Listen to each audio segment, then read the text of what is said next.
H D. ಕೋಟೆ ತಾಲೂಕಿನ ಬಸವನಗಿರಿ ಹಾಡಿಯಲ್ಲಿ ಪರಿಶಿಷ್ಟ ವರ್ಗಗಳ ಕಲ್ಯಾಣ ಇಲಾಖೆಯ ಆಶ್ರಮ ಶಾಲೆಯಲ್ಲಿ ರಾಷ್ಟ್ರೀಯ ವಿಜ್ಞಾನ ದಿನಾಚರಣೆ ಕಾರ್ಯಕ್ರಮವನ್ನು ವಿನೂತನವಾಗಿ ಹಮ್ಮಿಕೊಳ್ಳಲಾಗಿತ್ತು.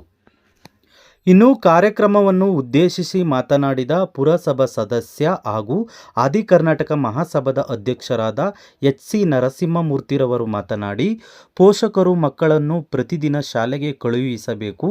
ಶಿಕ್ಷಕರ ಶ್ರಮದಿಂದ ಮಕ್ಕಳಲ್ಲಿ ಕಲಿಕೆಯ ವಾತಾವರಣ ಬದಲಾಗಿದೆ.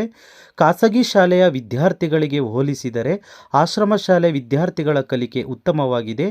ಇದು ಶಿಕ್ಷಕರಿಗೆ ಸಂದುವ ಗೌರವ ಎಂದರು. ಮಕ್ಕಳು ಈಗಿನ ನಮಗೆ ನೋಡ್ರಿ ಆ ಸಂದರ್ಭದಲ್ಲಿ ಬಟ್ಟೆ ಬ್ಯಾಗ್ನ ತಕ ಬರ್ತಿದ್ರು ಸ್ಕೂಲ್ಗಳಿಗೆ ಗೊತ್ತಾಗಿಲ್ಲ. ಹಾಗಾಗಿ ಆದಿವಾಸಿ ಮಕ್ಕಳ ಮತ್ತೆ ಆದಿವಾಸಿ ಪೋಷಕರು ನಾವೇನಿದ್ದೀವೋ ನಾವುಗಳು ಮಕ್ಕಳ ಓದೋದ ಕಡೆಗೆ ಹೆಚ್ಚು ಗಮನವನ್ನ ನೀಡಬೇಕಾಗತ್ತೆ.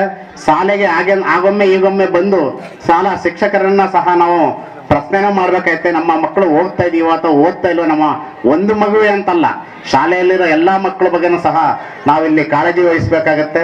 ಆಗ ಆ ರೀತಿ ಆಗ್ತಾ ಹೋದಾಗ ಮಾತ್ರ ನಮ್ಮ ಮಕ್ಕಳು ಸಹ ಶಿಕ್ಷಣದಲ್ಲಿ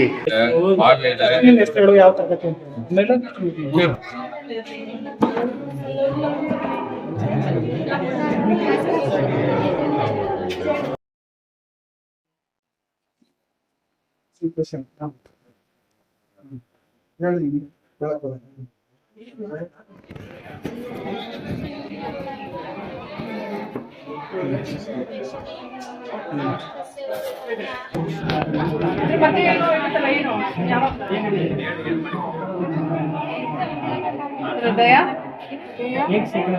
ಇರುತ್ತೆ.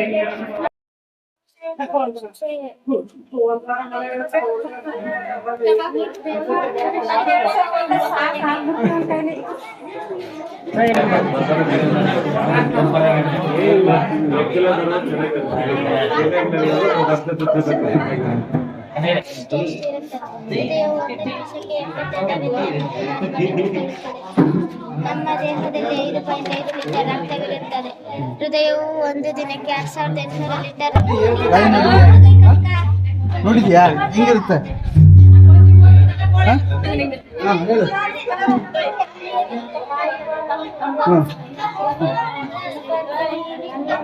ಹೇಳು.